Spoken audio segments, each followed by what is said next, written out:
I am so glad you convinced me that the family car should be the Defender 110. It is so beautiful inside. It's so comfortable, and it just feels indestructible. Yes, it really is. I've been waiting a long time for the new model to come out. The Defender 110, I'm telling you, it's my favorite car of all times. It's my third one.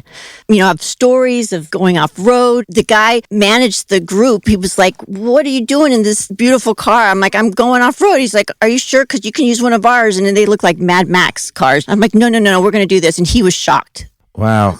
Well, it's great because the Defender has been reimagined for 21st century adventure, and its unparalleled off-road ability, as well as its robust interior, are invaluable whether you're headed towards uncharted territory or just a weekend of exploration. The Defender 110 tackles challenging surroundings with absolute confidence. The SUV conveys strength outside and in, featuring peerless technology like an intuitive driver display and an award-winning infotainment system. That's my favorite part, to keep you connected no matter where the journey takes you. Adventure is unique to everyone, and so is the Defender. Choose from the two-door Defender 90, the four-door Defender 110, or the larger Defender 130 with the ability to seat up to 8 passengers. You'll find uncompromising performance in all three. So pack up and go even further with the Defender 110. Learn more at LandRoverUSA.com/Defender. These days, we're all investors, trying to be smart with our money despite our worst impulses. But at iShares, we believe that deep down inside of every investor is a better investor. One that's just waiting to be let out. Explore iShares ETFs and insights and let your best investor out. Visit iShares.com for more information. This isn't your average business podcast, and he's not your average host. This is the James Altucher Show on the Choose Yourself Network. Today on the James Altucher Show. A great lucky thing about being an artist, James, is that all the artist needs is the idea that they believe in, and then to take steps to manifesting it, right? Because once an artist, a writer, a creator of stuff, the moment you have the new idea, if you commit to working on it, you change in a molecular way. Like, you shift into the positive. I do anyway. I am able, it's a gift I have, I guess. You would see in my journal, as we started writing Billions, just this feeling of possibility come back. This sense of we're in control of our fate. We can do this. I remember how to do this. I've written all these other movies. I've written these TV. And the inner momentum started, which just fed and fed and fed, so that by the time we had the Billions script finished, I had no more doubt. I was certain. I knew what it was. I knew it would get on television. I knew the show would be received. Suddenly, I was able to hit the thing you talk about. I was able to hypnotize myself again into belief by doing, by showing up every day. And instead of sitting around saying, the movie business won't hire me, the television business just fired me, instead what I could say is, we wrote 3 pages today. Tomorrow we're going to write 7 pages. What's another high stakes X versus Y that might fit that umbrella? Well, yeah, I mean, I don't calculate a lot, but I calculate enough to not give you my next show idea. I mean, that's fucking just crazy. Don't calculate, but also don't be a moron. This is going to be another 10 seasons. Calculate less and don't be stupid. So, yeah.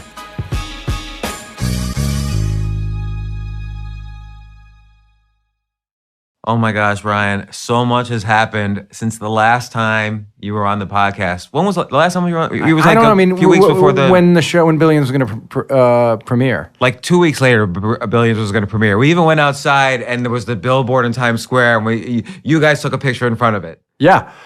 Now, am I still the guest who's been on your show the most, or is somebody? Yeah, no, I think you are. You've been on my show, and definitely after today, because we're going to do a secret episode at the end of this one, you'll definitely, hold the record by far. Okay, that makes me happy. But and the good thing is, you've been on the show, there's still so much to talk about. Good. So, I have like 5 different topics for you. I'm so in for whatever you want to talk about, but we have to start with this thing that just happened when you walked into my office, because I wanted to talk about how hard it is to live by a code. Okay, let's talk about that for a second, because you define code. Well, I would say I read everything that you write. Yes, I never miss a piece that you write, and I love reading them. And I never fail to gain something from reading it. I always find an insight that I didn't have before. So, right, it's totally worth it. But then part of what you do, because part of what your mission, it seems to me, is to lay out, because communism, utopian, takes on a bad name, but you kind of lay out this utopian ideal of existence, right? You even say in your pieces that sometimes you could exaggerate to make this a point, to get the point across. Which I don't think I ever really do, though. Yeah, but you allow yourself. You do sort of say you will allow yourself to. Yeah, I give myself permission for anything, but I don't really do that.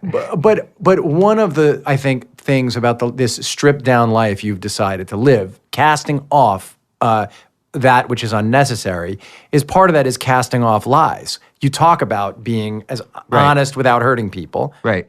And but being really honest does have a price. There's a cost associated with that. Well, and I'll give you, before we get into your example, I'll give you a real specific example of that. So people, I'm always honest. People have obviously, who follow all my writing, know that I'm no longer in a relationship with my ex-wife. And so people make lots of assumptions about what that means. And people have written articles, they've done all sorts they've accused me of things. And this is very easy for me to deny the accusations or to say something what actually happened, but I never do, because I will never do anything that could even remotely potentially hurt someone. I only hurt myself. So I'll say things that hurt myself, but I won't hurt anybody else. Yeah, not answering is different than lying, right? So that's right. fine. But when I'm talking about code is I guess the precepts by which we decide to live, and in a way ones we've decided to codify for ourselves, ones we've decided to make sacrosanct. And one of those, I think, is this idea of not lying, of not holding back the truth when the truth could be helpful. And you walked into my office and you told me something about somebody who's sort of a coworker of David. And you asked, so I told you basically, very specifically, I won't say the, I told you a piece of information that was very valuable to you. And David asked me, your co-writer, David Levine, who's been on this podcast, asked me, who told you that? And I answered. You answered the question. I didn't hold back. Yes.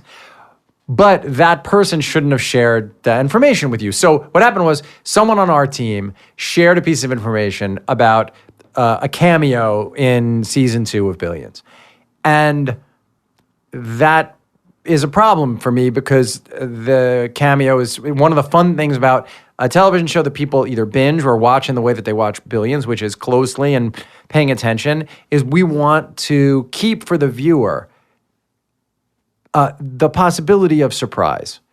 So that we're thinking about, even when we make trailers for the episodes, when the network shows us them, we're always balancing the ability to entice somebody to watch with the ability of somebody to enjoy the show if they've already seen the promotional materials. So even when you're making the show, you're thinking of the commercial, the teasers? No, but when we make the trailer, we're thinking about, we want to get you to watch the show, but we don't want to spoil the show for you, right? We want both things. And this is not a huge thing, this cameo, but it's a nice little surprise. And the fact that someone on our team was out there dining out on it to you, knowing you would find it interesting, is a problem to us that we have to deal with. Now, we're very fair, so I would never say to that person something like, you're fired. But what I would say to that person is, I can't have you doing that again. And I said to you, let's call him right now. And then you were like, no, I don't want to get him in trouble. I can't get him in trouble. And I was like, it's funny because the James Altucher who writes about this stuff. Well, I would never want to hurt somebody. Yes, but on the other hand, you would say, if you were in my shoes, of course you have to confront the person and let them know that behavior is not okay, because you can't put yourself, the whole thing of saying no, you can't put yourself in a position, can't allow myself to be in a position where this person goes out there ruining the show. No, so I agree with you. That's your thing. My thing also is I don't want to be in an uncomfortable situation, so I didn't want you to call him right there in front of me. Right, so I was but being it's layers of this that. stuff. People just think, you can't follow any of these kind of dictates. The truth is we don't really live, other than in life or death. Stuff isn't binary. There are these gradations.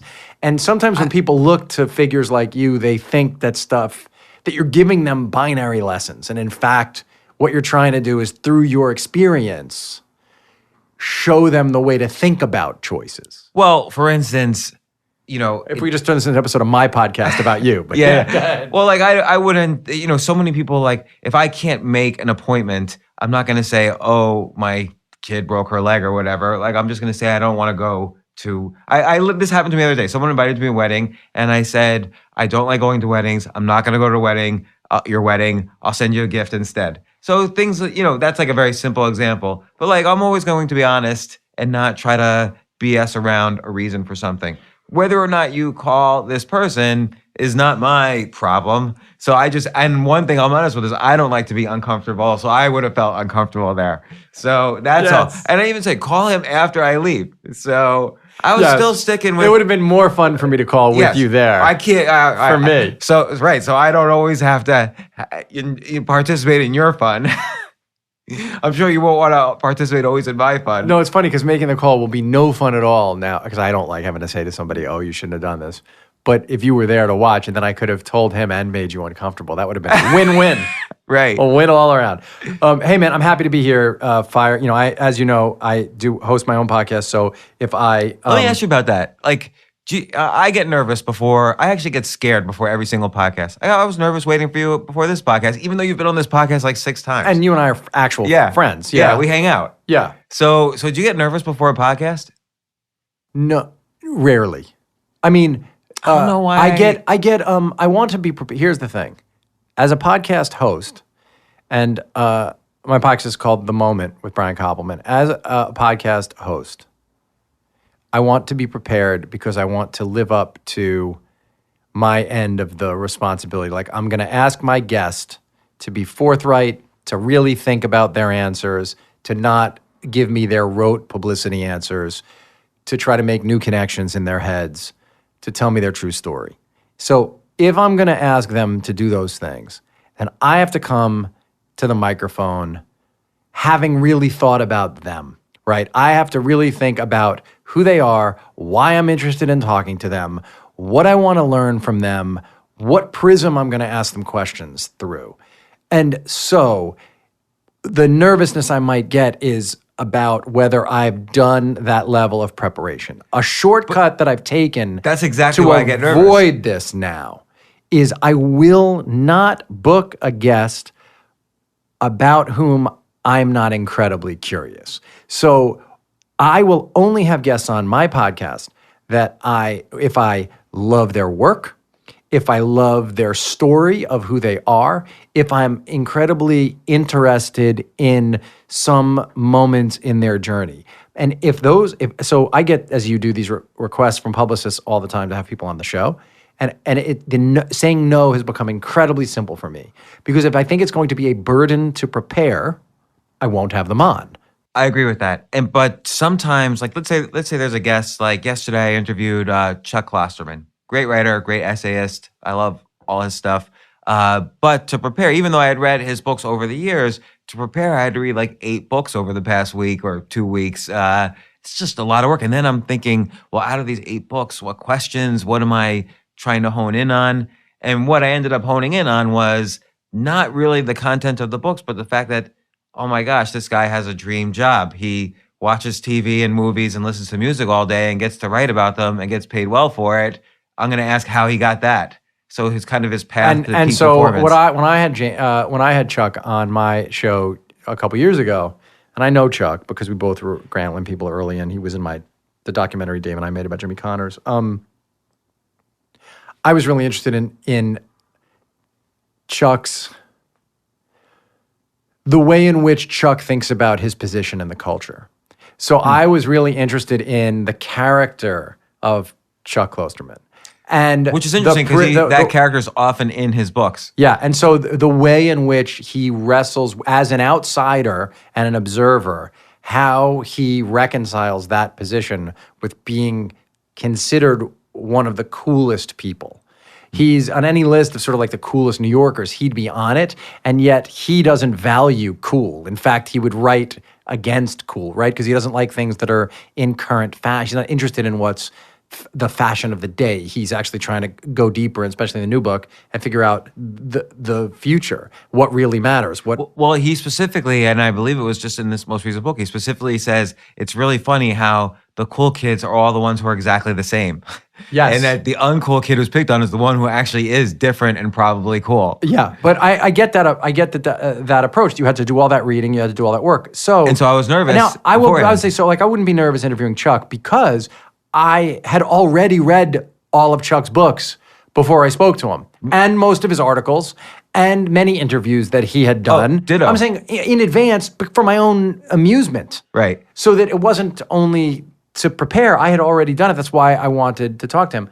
I will say, like when I had Salman Rushdie on my pod, I was nervous because he's an order of magnitude smarter than I am. And so having to have somebody on the show who's that much smarter and that much more well-read, and that much more well-read in film also probably, meant that I had to be able to be really present. I had to find a way to calm my insecurities so the interview wouldn't be about me proving to him that I was smart. I had to like work myself into a posture of being ready to listen, really listen and connect and find sort of my angle of attack to get something from him that someone else wouldn't be able to. And so I did all the reading and I thought about it a lot. And like, so for that one, a very smart kid I know named Matt Fennell, who works for me on Billions, I knew Matt had studied Salman's work. And so I spent an afternoon with Matt and I said, this is what I'm thinking about these books. And I really drilled with Matt on the books so that I could check my ideas against Matt, feel like I was in the right ballpark, that the ideas I had that other people weren't crazy. And so that when Salman was there, I had adrenaline coursing through my veins, but I wasn't nervous, if that makes sense. Okay, yeah, I got it. So in that case, you used some extra help. You also you almost did sort of the high performance athlete thing where you start to almost pre-hypnotize yourself. Find a way to get in the event. zone. Yeah, exactly. So, and a lot of people think that's like one of the best pods that I did. And maybe it was because I felt like I was punching above my weight having Salman there, you know?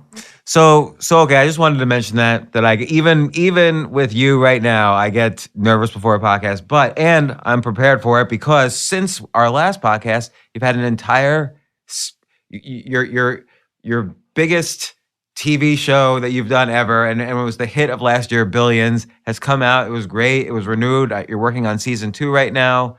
You're super busy. You're super excited. So I want to talk about Billions. I want to talk about what you've learned between Billions season 1 and now you're working on season 2. I also want to talk about, I was watching a few weeks ago the I Am Not Your Guru Netflix documentary about Tony Robbins, and then they're scrolling down the credits at the end. I didn't even know you and David were the exec producers of the show. I was watching with a bunch of friends and I'm like, hey, I didn't know. I didn't know that. So I want to talk about that. Anything you want, yeah. And then I want to talk about something we've never actually talked about, but I did have opportunity to watch them, which is your vines on script writing. And there are a couple interesting things there I want to talk about.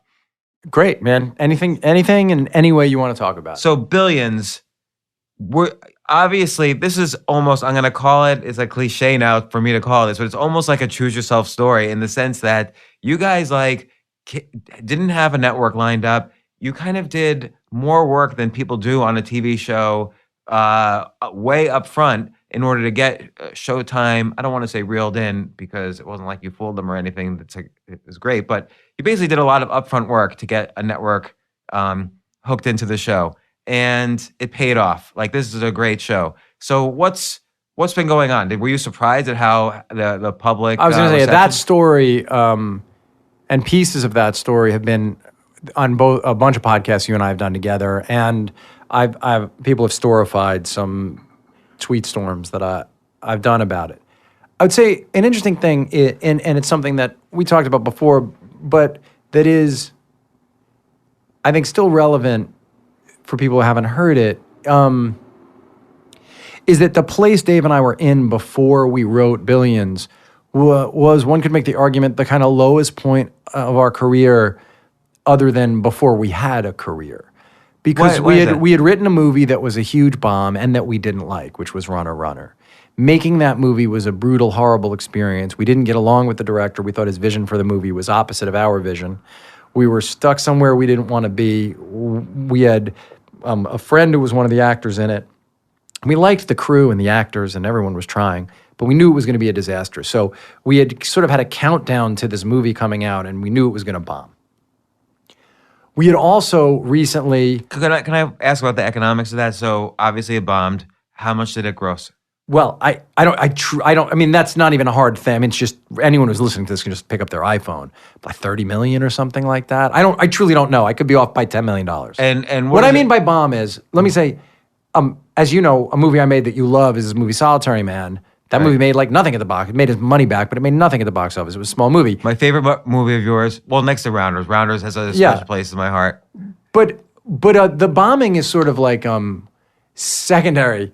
It was a bad movie, and we couldn't change that.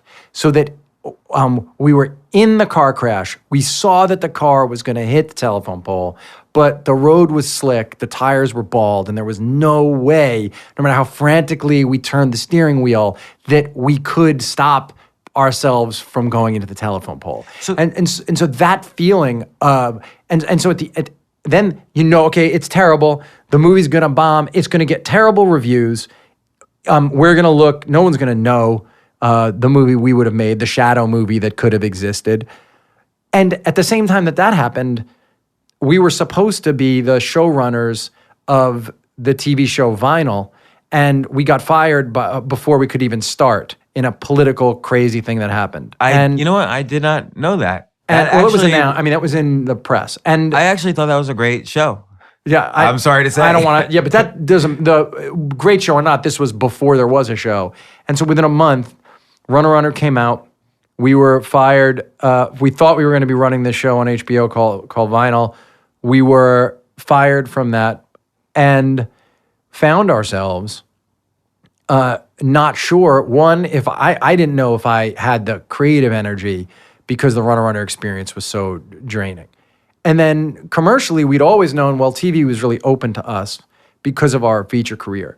But we'd had this I like the people at HBO, they treated us well, but a series of things happened. I wasn't sure where we'd be in the TV business. And if I had it in me, if Dave and I had it in us to try to do this again. And then we just kept going to the office, and had this idea and decided to commit to writing it every day, and decided the lesson we'd learned from a bunch of television experiences was that we would not sell a pitch. We would write a script on spec, and they would have to say they were going to make it or not. We'd remembered that Showtime liked something before. We liked the people at Showtime. We had determined to send it to them and give them the first chance at it, and we gave it to Showtime. They agreed to make it. But all of that came out of, I have to, really what was in many ways a hopeless time. If you looked at my journal entries, because I journal every day, and if you looked at my journal entries, you would see me go from despair, and then that thing that Tony Robbins talks about, which is progress makes us, that as long as we're making progress, we have a chance to be happy in our own minds. Progress. And you would see in my journal, as we started writing Billions, just this feeling of possibility come back, this sense of we're in control of our fate. We can do this. I remember how to do this. I've written all these other movies. I've written these TV. And the inner momentum started, which just fed and fed and fed, so that by the time we had the Billions script finished, I had no more doubt. I was certain. I knew what it was. I knew it would get on television. I knew the show would be received. Suddenly, I was able to hit the thing you talk about. I was able to hypnotize myself again into belief by showing up every day. And instead of sitting around saying, the movie business won't hire me, the television business just fired me. Instead, what I could say is we wrote 3 pages today. So tomorrow we're going to write 7 pages. But before that, when you mentioned there was despair in your journal. What does despair look like in your journal? What do you say to yourself? Well, I do morning pages, so I don't go back and read for 5 years. That's the rule with morning pages. But just you remember, what were you writing down? No, I mean, what I mean by despair is... were you depressed to your kids? Like, was it your friends? Did they all know you were depressed? I would say my children have, because we're very close. The 4 of us, my wife and my kids and me are all very close. So, yeah. Look, I don't hide things. So I didn't say to my kids, "Oh, this is all great." Like, they're also old enough; they were aware that it was a bumpy period professionally. But what despair means... And that's a long time. I sorry I'm interrupting, but like when obviously you know poker very well. When you have a bad hand in poker, no problem. 60 seconds later, the brain needs stimulus all the time. So 60 seconds later, you got stimulus again. But the great lucky thing about being an artist, James, is that all the artist needs is the idea that they believe in, and then to take steps to manifesting it, right? Because once an artist, a writer, a creator of stuff, the moment you have the new idea, if you commit to working on it, you change in a molecular way. Like you shift into the positive. I do anyway. I am able, it's a gift I have, I guess, which is, so what despair would have looked like would have been me just saying like, well, I'm gonna have to be a lawyer again. No, it never, right. No, so, no, of course not, right? I'm not a crazy, how deep I'm not is a the crazy, despair? so I'm not a crazy person, right?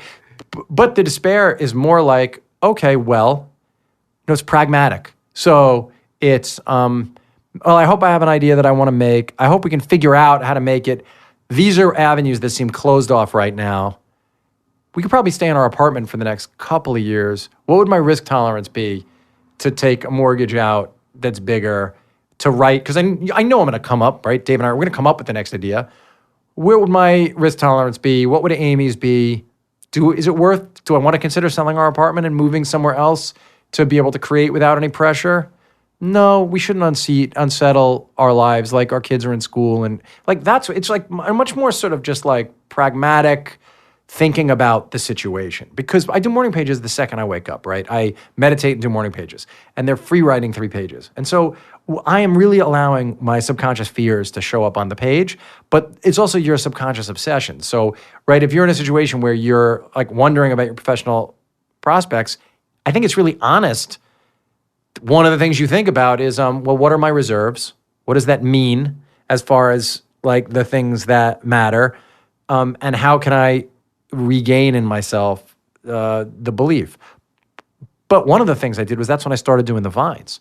And the Vines, as I've said on Twitter, which have 60 million views, the series of Vines that I did, those Vines were me talking to myself, which I've said. They were me reminding myself of the core values the core artistic values that I held to. Essentially, your code as an artist. I mean, and the two most important messages I think you get across in those Vines, and they're related to what you just said, is write every day. That's there's no excuse. If you're asking questions about, what are the beats in a thriller, then you're doing something wrong. Just write every day. And number 2 is, this I thought was fascinating. It's not about writing what you know, which is always the common advice. It's about writing what is fascinating to you. And that's what I've seen in your, let's call it your best work, like things like Rounders or Billions. Obviously you're not a hedge fund manager, and yet something about, I remember your production office at that time was right near Wall Street. Something about that environment and that idea of the hedge fund manager versus a DA was fascinating to you. Well, if you look at the characters in Rounders and the characters in Solitary Man and the characters in Billions, you would see certain similarities in the way that they express themselves, think about the world, what they care about. Of course, they're both doing. They're both doing TM. The DA and. Well, yeah, and, I'm saying and we acts. put. Of course, that's right. I do think that writing. Look, what I said in that thing is, write what you know is great, and that works. Right, I was living in the poker clubs when Dave and I wrote Rounders. But you were I was living in the fascinated by it poker more clubs than because you- I was obsessed with it. Right. And that's the idea. Look, the main point I try to get across in all this stuff is calculate less. Don't calculate. Don't think you can game it. You can't game it. You have to be so much smarter than. What does it mean, calculate less? Calculate less means don't sit down and say, what does the market want in television? I've never thought about that. My show, our show, Billions, is not like any other show. It's not a genre show. It's a show that can reference kind of anything. I don't sit down and think about what the market will sustain or support. I didn't when Dave and I wrote Rounders. I didn't when we wrote Solitary Man. I didn't when we made our 30 for 30 documentary on Jimmy Connors, which is another one of my favorite things that we've done. I find that stuff is a distraction. You can't game it. You can't guess it because it moves, right? Some people can. Elon Musk could, Mark Andreessen could, but they're playing a different game, and Right. and they can. But I have to. To me, they're able to. But that is their special skill. Like if my special skill is knowing the way in which a character would express him or herself in a dramatic situation, their special skill is understanding the future. But if you're not one of those freaks, then you have to figure out what you're fascinated by, and if you want to be an artist, how you want to render it, how you want to manifest Do you think culturally there are things that many people are kind of simultaneously fascinated by? So, for instance, you were fascinated by this idea of hedge fund versus a DA, and the first time you were US attorney. fascinated by or U.S. attorney, and the first time you were fascinated by poker. Obviously, that was right before the big poker craze. Well, on but if there have been television. movies made about it, we started the poker craze. No, Right. I would say, three things started the poker craze. Rounders gave people the language. Chris Moneymaker made them think it was possible. And then the whole card cam let them understand it. That's four things. The whole card cam, and then online poker let them do it online at poker. home. And you add those four things up, and that's the poker boom. And our thing was the first piece of it. And yet people were always, like, for 100 years fascinated by the idea of poker, the idea that you could, like, read somebody or bluff or, make money from playing a game. Well, it's all, all the stuff much of the stuff we write about is some version of the gunslinger, some version of the individual who believes that he or she is smarter, can get the weapon out quicker, knows the shot before anyone else knows the shot. So just off the cuff, what would be another, like, it's such a great umbrella, that idea, like, hedge fund manager versus U.S. attorney, struggling poker player against the evil poker player. What's another high stakes X versus Y that might fit that umbrella? Well, yeah, I don't calculate a lot, but I calculate enough to not give you my next show idea. That's fucking Well, your next show, crazy. you don't need a Don't next show calculate, idea. but also don't This be a gonna- moron. this is gonna be Can I another just 10 say, seasons, 10 calculate seasons, less a million. and don't be stupid. So, yeah. All right. Well, all right. I won't go down that line of questioning. But obviously, though. But I would also say that, to be serious, what I think doesn't fucking matter. That's my point. Nobody could have told us to do these things. What matters, if somebody's at home thinking about writing something, all that stuff is counterproductive. I believe it's not just counterproductive. I believe it's destructive. I believe that trying to figure out what the next thing in the collective unconscious is insanely harmful to the creative process.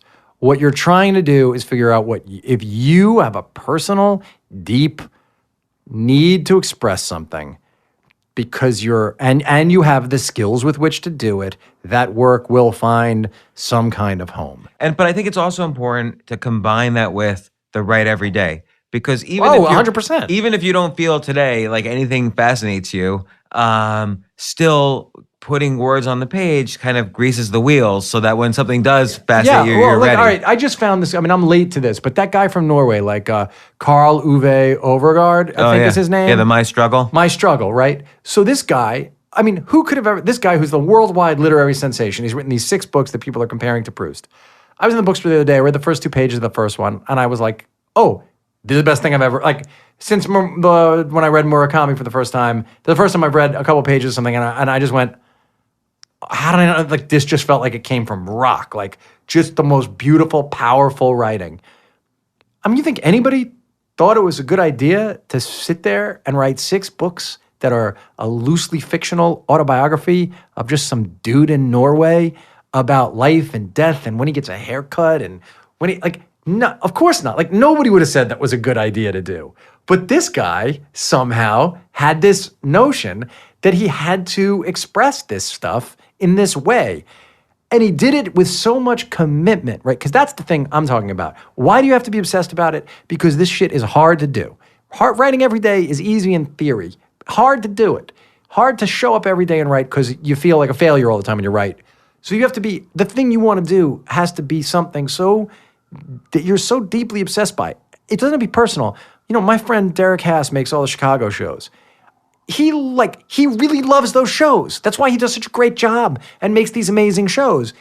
I had him on my podcast and we talked about it. He gets up and he just loves creating these worlds. You need that level of enthusiasm and passion and commitment and obsession to pull this stuff off. Maybe you just love to write. But that's fine too. What I think though is that, yes, I agree with that, but many people have excuses like, oh, I don't have that enthusiasm today, or I've got to take care of the this and this and this today. And so I used to have this naive view of what it is to go outside of your comfort zone. So for instance, compliment every person you see on the street today. For me, that would be like slightly outside of my comfort zone. But what I've realized lately is that the actual borders of my comfort zone are plastered with excuses, because those are the parts where my brain is like, no, don't go here because you got to take your kids to the doctor, or you got to go to this school thing, or you got to do this business thing. Like, you can't go here today. Yeah, man, writing every day, it's for those for whom it's hard, it's like really hard, right? But it's a muscle. You gotta, and going to the gym every day is hard at first too. Look, it depends on how much pain you're in ahead of time, and if you don't do it. I mean, a lot of it. Why the morning pages are so great is they're a way to take your temperature. They're a way. After a little while, you can't lie to yourself in the morning pages, and so you start to become aware of what's painful for you, right? So you start to become aware. Like, I've been eating protein, mostly just protein and vegetables for the last month. And I realized today I really, really wanted to have a quesadilla. But I know that I don't want to have to write that in my journal tomorrow morning. And I somehow was able to just not do it. Like, I've been going for a month and I'm able to continue it. And part of that is like the regular checking in with myself, which happens in morning pages and in meditation. And the more I can then check in, it enables me to remember, without even trying to, what's important to me. What's important to me is, first, to be kind. And people say that as like in a glib way. You know me. So to be kind to the people I care about is really important to me. And I always did that. But I can be more conscientiously kind if I do morning pages and I meditate. Because then it's not just, oh, I'm a kind person, is how I think of myself. It's, well, was I kind today? And how will I be kind later today and tomorrow? So it's funny, the morning pages are not necessarily like a pure diary, but almost like an accountability factor. It's not, right? Well. All it really is 3 pages of free writing. But if you do it enough, but you just refer to it as accountability in two different ways. Because what happens is, what I have found happens for me in the morning pages is, so because it's free writing, so you're just moving your hand across the page for 3 pages, right? I guess some people could just write, I woke up, I am breathing, I am still breathing, because you only have to write, and that's fine. Mm-hmm. But after a month of that, you're going to write, I am still breathing. Also, I'm a fat fuck. Why am I a fat fuck? Because eventually you'll start talking to yourself. The key is eventually you'll start talking to yourself and you'll see where you see where you let yourself down. You see where you've exceeded your expectations. You'll see what your secret dreams are. That's what happens to me. It reveals to me where I want to go and how I want to get there, combined with meditation. Meditation for the stillness and to calm the anxiety, the morning pages to tap into the subconscious dreams and things that hold you back. Let's stop to take a quick break. We'll be right back.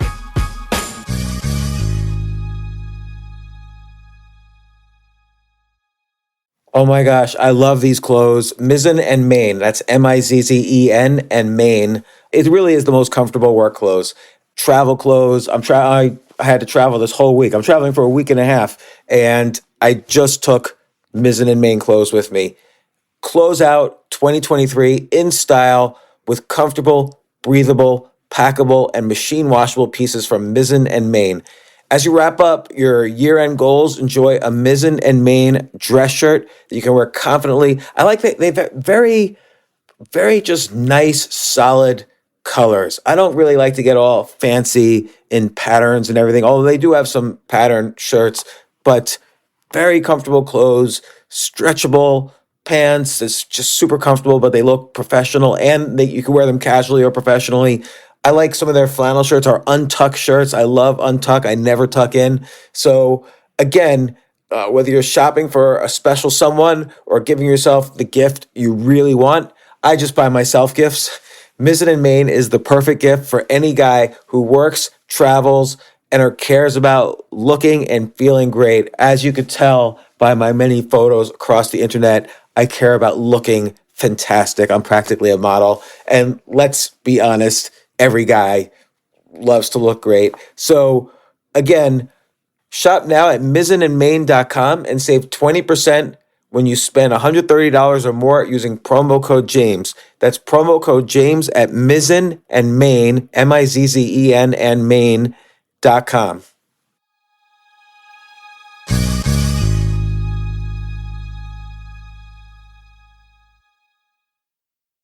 You know what I love about fantasy sports is that even though I'm not going to be a great basketball player or a baseball player or a football player or whatever, I feel like I get to participate and make decisions and use my knowledge of these different leagues or these different sports to compete.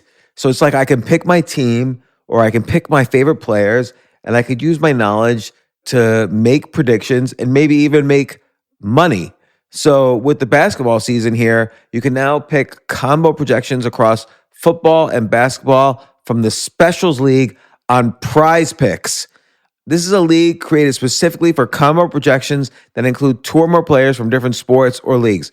Want to play alongside some of Prize Picks' favorite players like rapper Meek Mill and comedian Andrew Schultz, who's also been a guest on this podcast, and I've been a guest on his? You can now find community plays under the promos tab of the app to view entries for some of the biggest names in the Prize Picks community each week. Look, Prize Picks even offers a reboot policy so that your entries stay in play even if one of your players gets injured.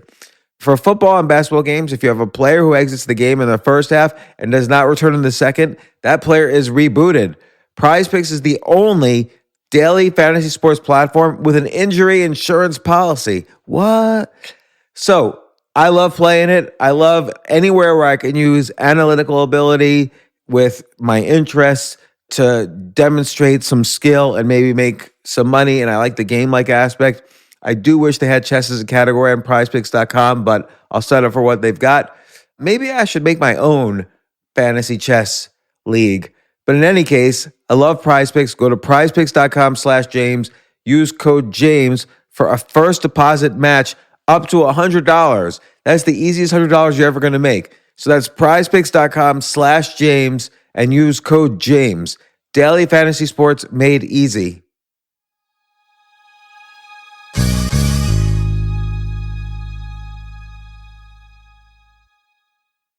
The future of learning is definitely online. Like, it's such BS that you have to spend $200,000 or take $200,000 in loans and go to some fancy school when it's useless. It doesn't guarantee you a job.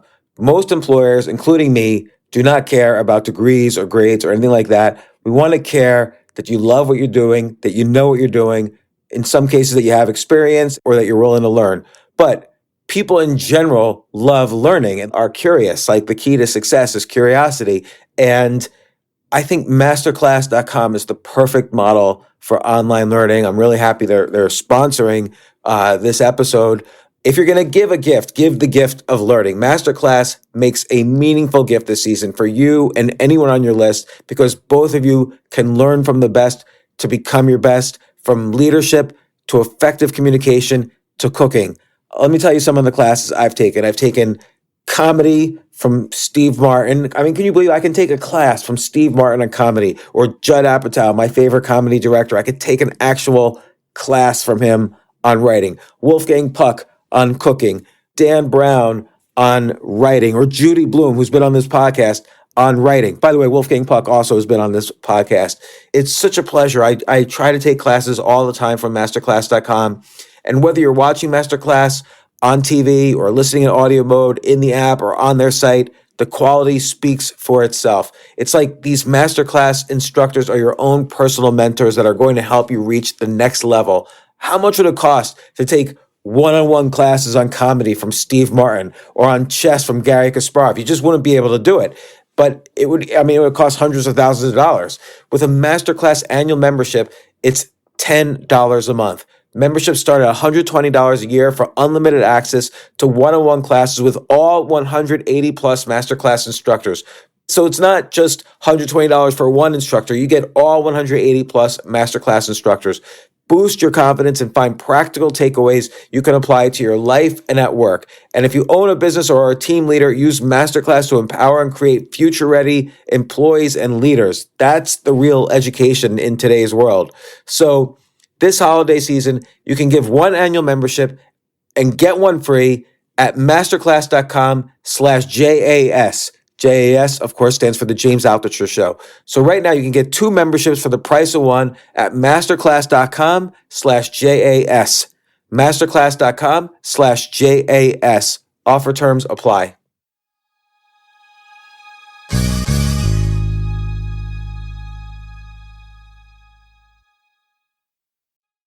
You know, it's interesting you brought up the Norway writer. I don't know how to pronounce his name, but My Struggle kind of summarizes essentially all literature. So it's all basically how we feel exiled from the society around us. Yeah, I only have started the book. I mean, I'm only in the beginning of the book. I just picked it up 2 nights ago or 3 nights ago. But I would think every book, like take Billions, it's like you have both guys in some ways are exiles from, in their own ways, from family, from coworkers, from the government, from, you know, popular opinion, and it's how they deal with that exile. Well, the struggle against solipsism, against being, separated from nature and others is a huge thematic, because in life, right, it's the thing. How do we break through this skin and bone and the limits of our own minds to forge meaningful connections and to recognize how to transcend our limitations. I think that's in everything. But it's hard to pull off because, like, you know, so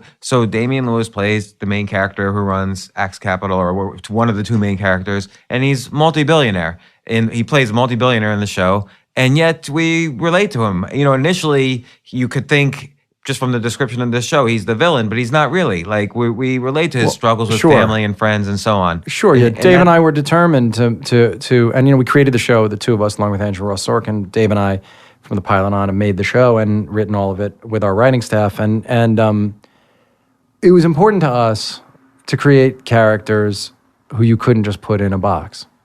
And it always is, who were not just, oh, this is a hero, this is a villain, and that would reflect what we really see, which is people struggling to be the best versions of themselves despite their limitations, which is what we all are. And what's brilliant in the show is that, I mean, I think in kind of old school TV or movies, you sort of feel like, okay, this guy I'm going to root for, this guy I'm going to root against. But you can't figure that out in Billions. Right. I mean, now you're talking about now you're talking about mechanics, right? The mechanics of how that works, and that's the part that's the craft.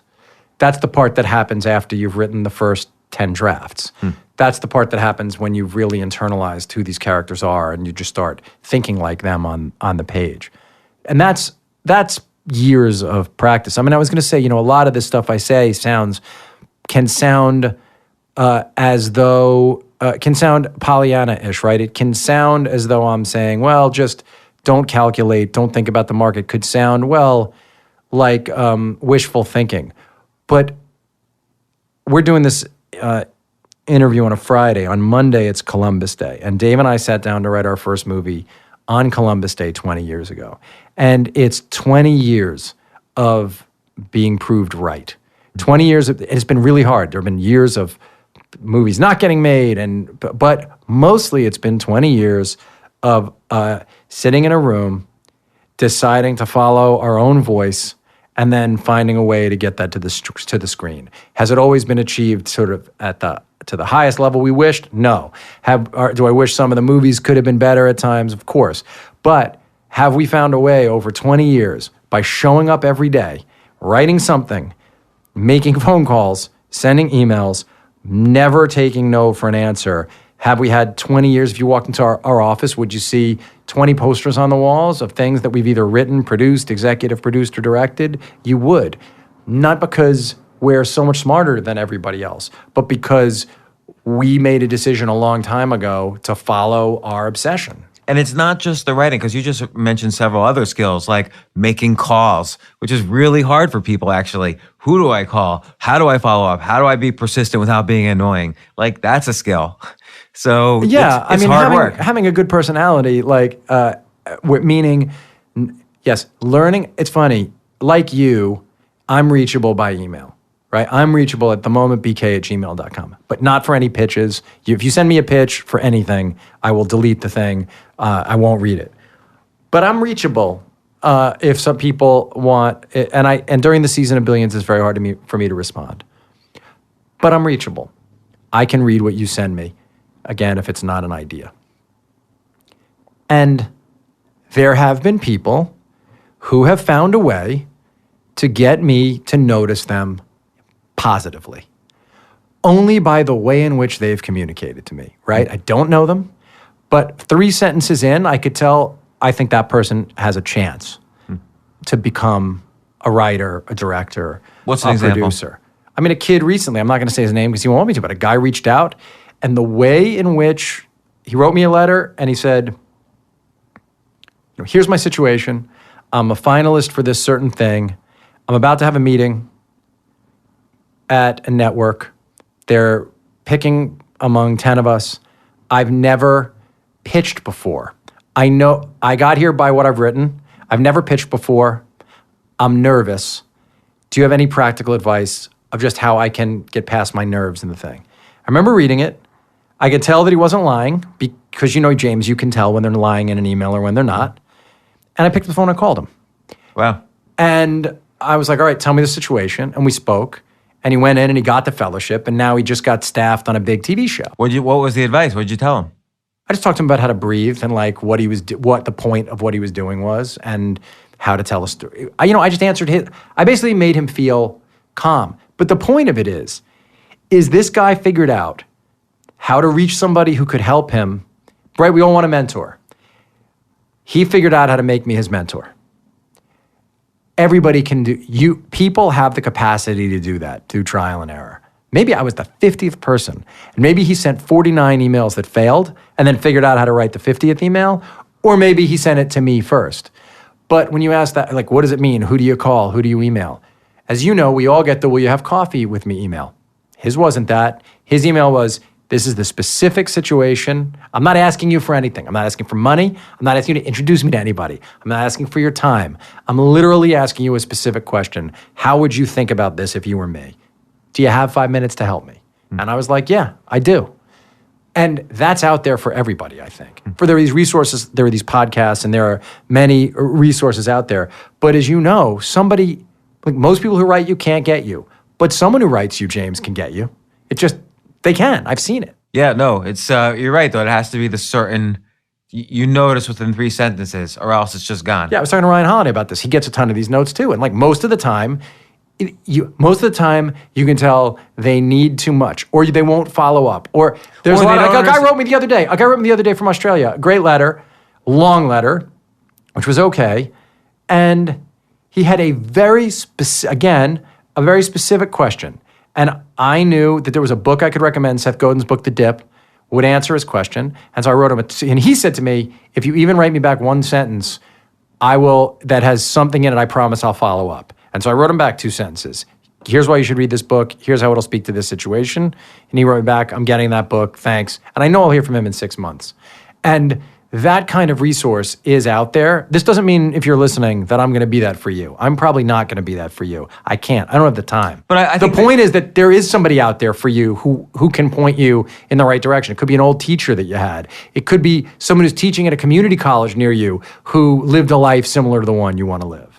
And I think you brought up one thing, which is always a bad one, which is, let me buy you a cup of coffee, because that never works. But the other thing that never works that I think people aren't really aware of is people will say, tell me a problem you have and I promise I'll solve it.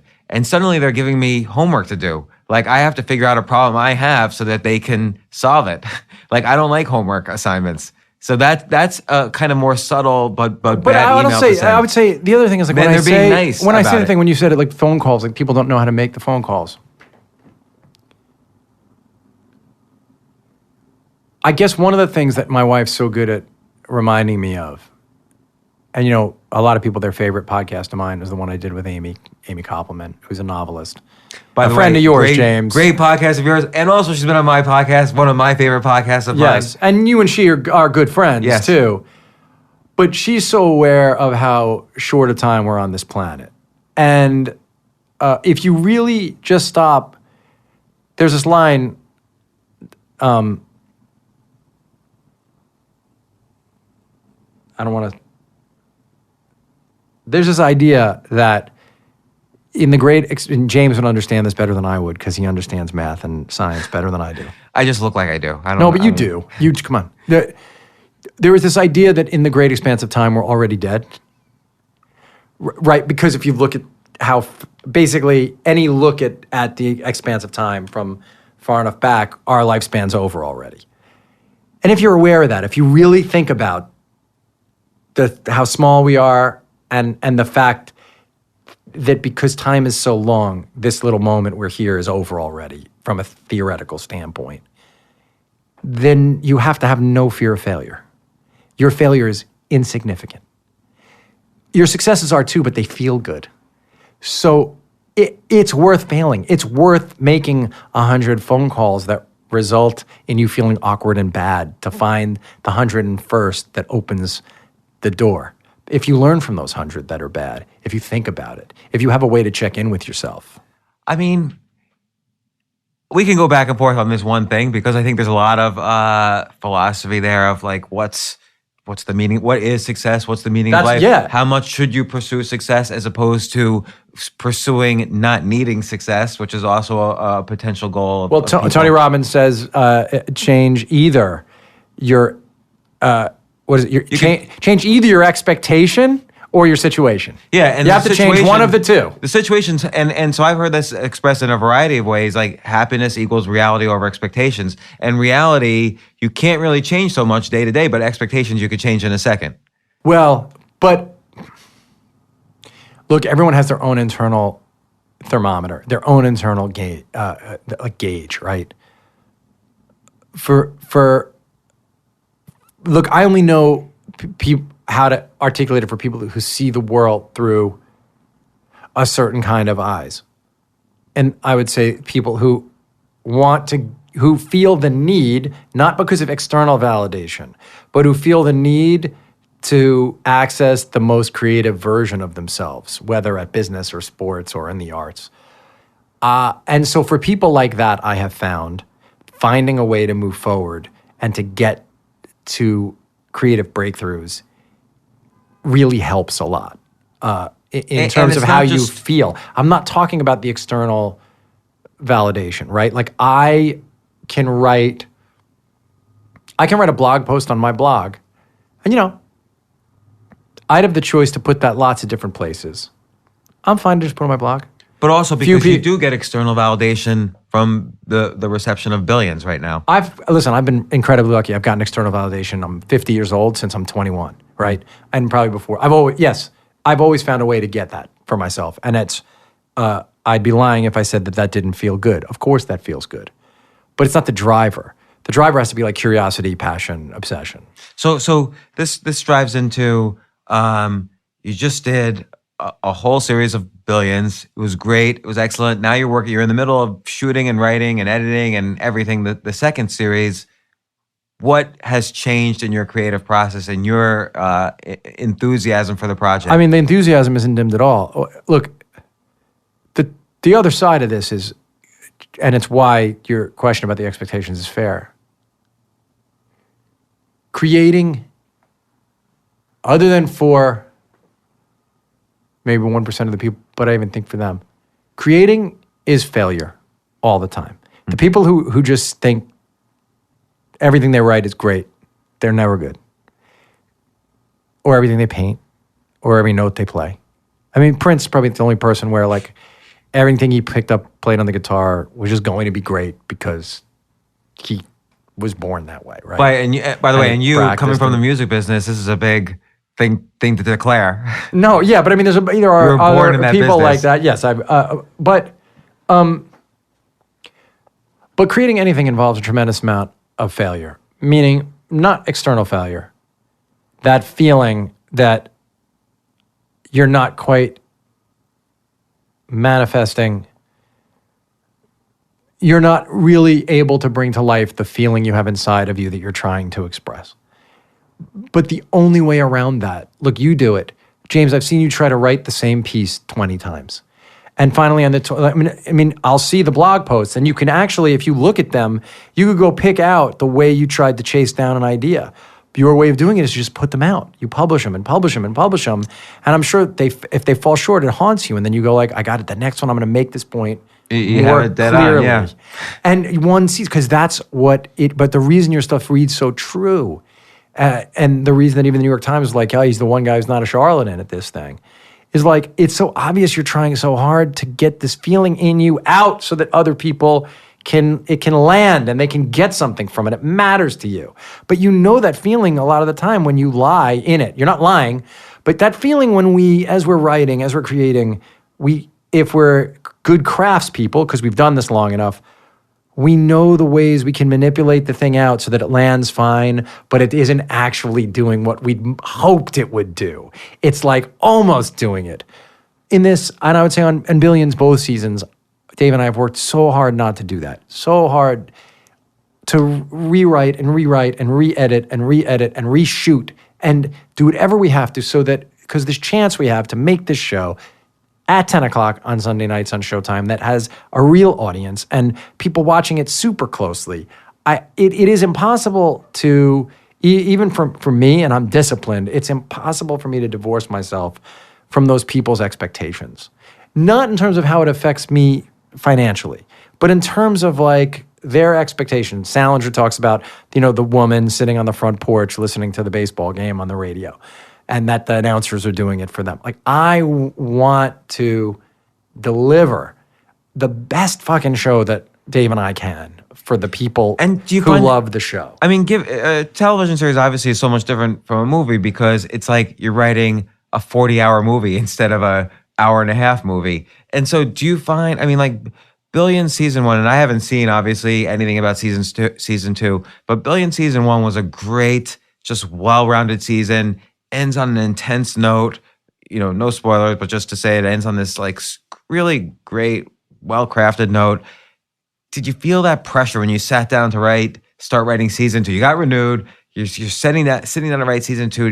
Do you feel yourself? The pressure's all just from ourselves. Mm-hmm. But did you feel I would say you feel in a way, I mean, I was talking to another friend of mine who runs a huge show much bigger than ours, and he helped because he said, the thing you should lean on instead is that the knowledge that when you write the line, it is going to land the way that you hope it's going to land. It's been proven to you already.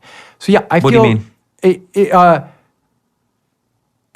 The tone of our show is not the tone of the humor of our show and the palette of references is not typical. It's not like it's just not like other shows. It's got its own voice, and like this voice for this show seems to work.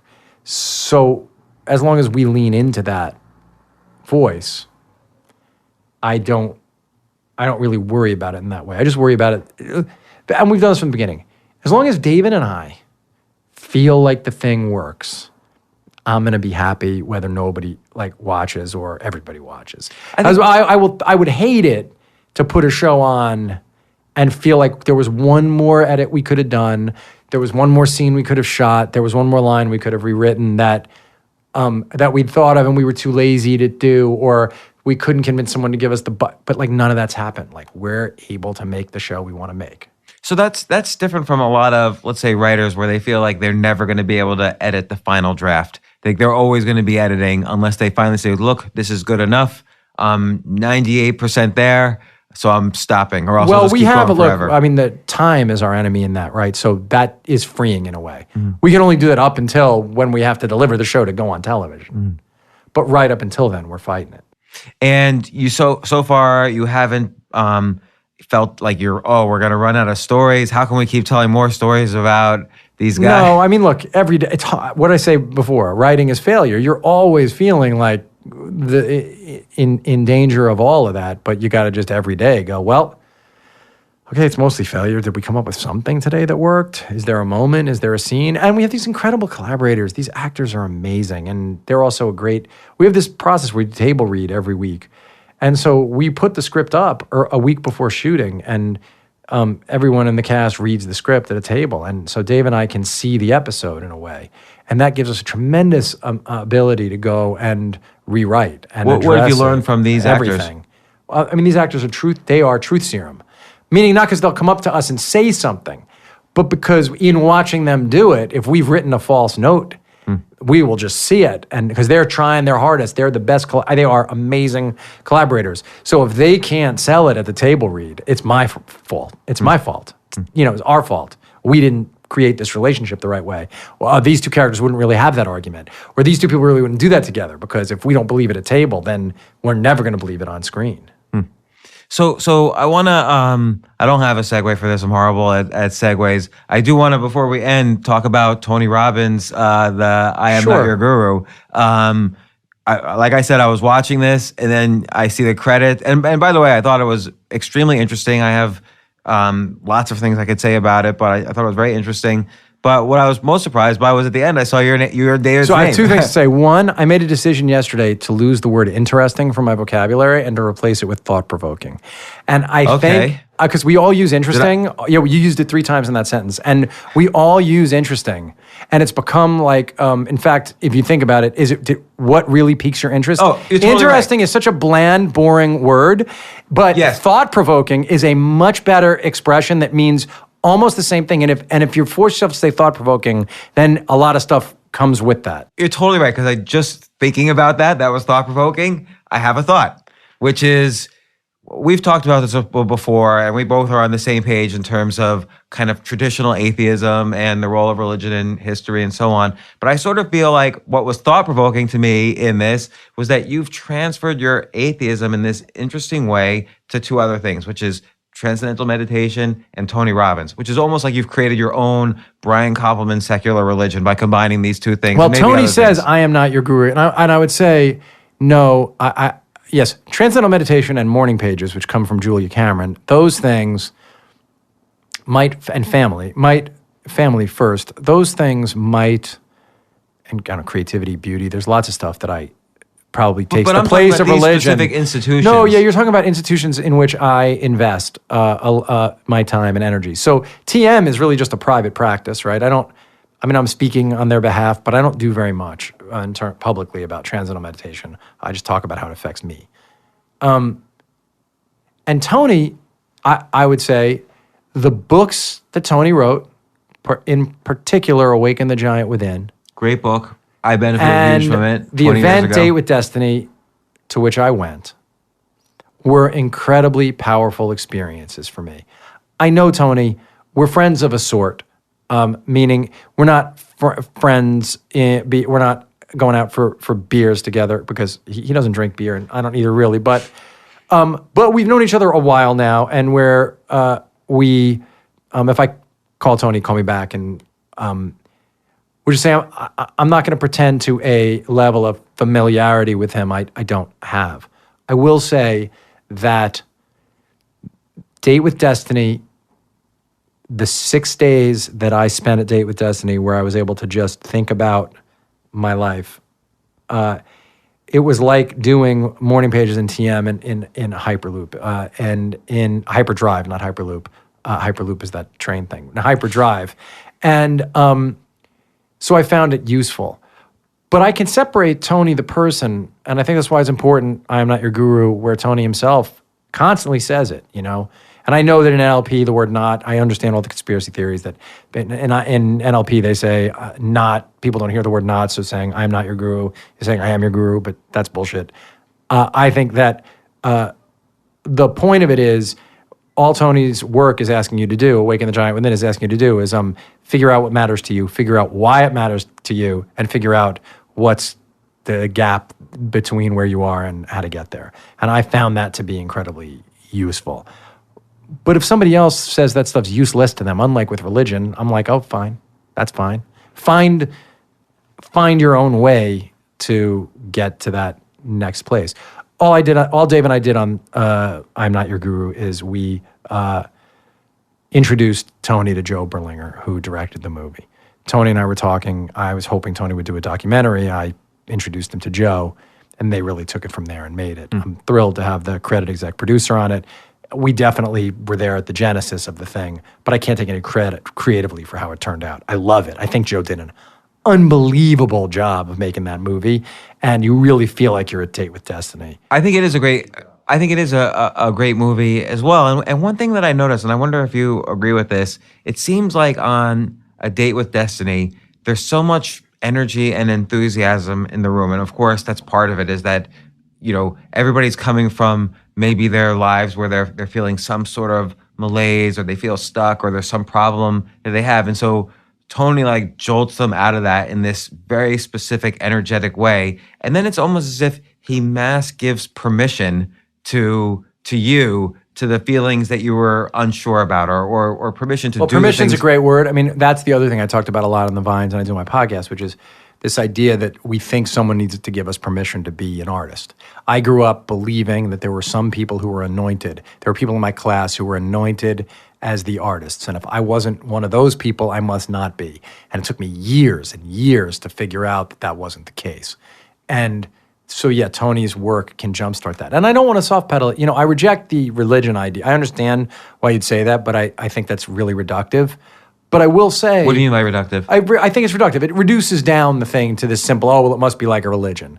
But to me, I do advocate for the possibility that in Tony's work and in work similar to Tony's, there is a lot to be gained. Yeah, and I highly recommend the documentary. I was just, again, it was very interesting to see your and David's name on there. Well, Brian, I can't wait to have you back on right before season 2 starts for Billions. I can't wait. When are we going to see the first show? February 19th, 2017. And I think you were at the premiere of the first season. Yeah. Am I going to the premiere of this one? You inviting me? Sure. Excellent. If we have one in New York. Okay. Yeah. And we're going to have a secret episode, or now it's not secret, in a few days with you and me again, because What are we going to talk about? We talked about everything. Well, tune in a couple days. All right. That was a fun one. Yeah, good. Covered a lot. All right, good. Not too boring? No. And I think actually it's incredibly useful to people because everybody wants to be, you even divided it up. Everyone wants to be creative in business, sports, or art. Access the creative part of themselves. Access that creative part of themselves. And I think this is just seeing how you've done it in various ways is really fascinating.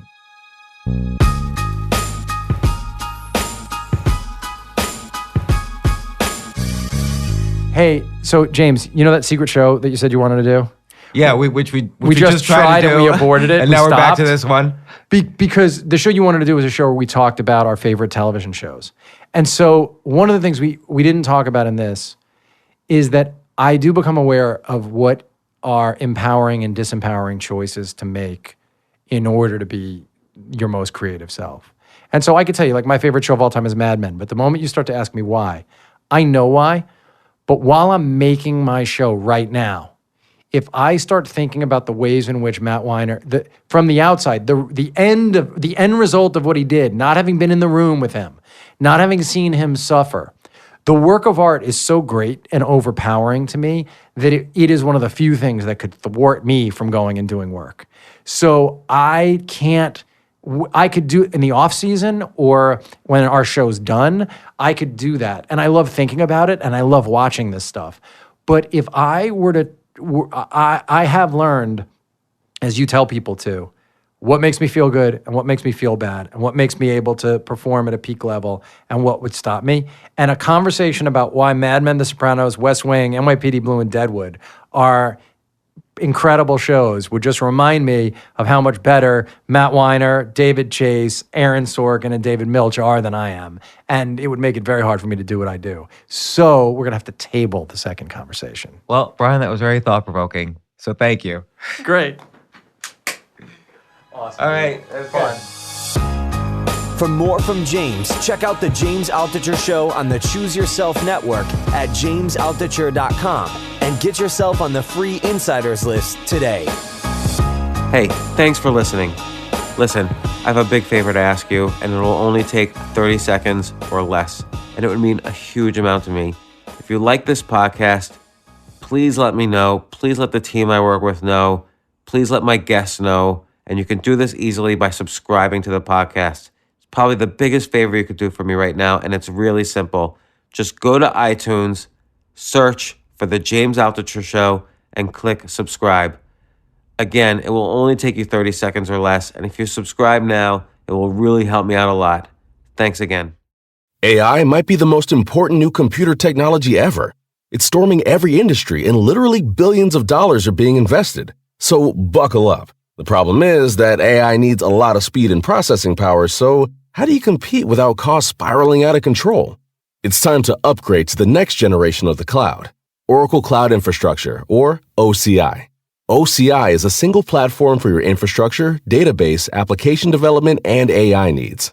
OCI has 4 to 8 times the bandwidth of other clouds, offers one consistent price instead of variable regional pricing, and of course, nobody does data better than Oracle. So now you can train your AI models at twice the speed and less than half the cost of other clouds. If you want to do more and spend less, like Uber, 8x8, and Databricks Mosaic, take a free test drive of OCI at oracle.com/advance. That's oracle.com/advance. oracle.com/advance.